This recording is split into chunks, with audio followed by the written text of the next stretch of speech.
Welcome to பென்ட்ரை study. நான் கார்த்திக் ராமச்சந்திரன் பேசுகிறேங்க. இன்றைக்கி நம்ம வரப்போகிற டிஎன்பிஎஸ்சி குரூப் 1 அண்ட் குரூப் 2 2ஏக்கான இம்பார்ட்டன்ட் பிடிஎஃப் கம்பெனிஸ்லாம் பார்த்துட்ருக்கோம்.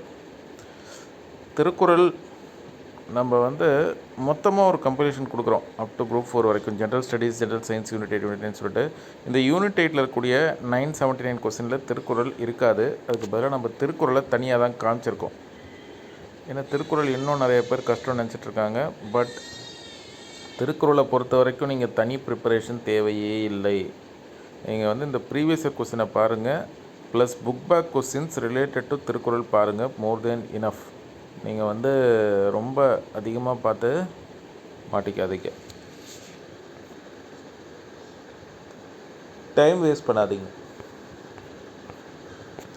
அப்புறம் உங்களுக்கு தெரியும், இது நம்ம ஆப்டிடியூடு இப்போ ஆரம்பத்தில் சொன்ன மாதிரி ஜென்ரல் ஸ்டடீஸு, பொதுத்தமிழ் கம்பைலேஷன், ஜென்ரல் இங்கிலீஷ்க்கு இதெல்லாம் வச்சுருக்கோம்.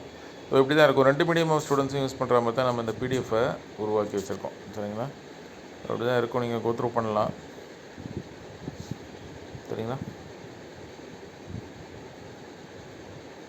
எல்லாமே ஈஸியாக தான் இருந்துச்சு இந்த குரூப் 4 பொறுத்த வரைக்கும். நான் மறுபடியும் சொல்கிறேன், கொஞ்சம் கொஸ்டின் கடினமாக தான் இருக்கும். அது வேணால் அதை விட்டுருங்க.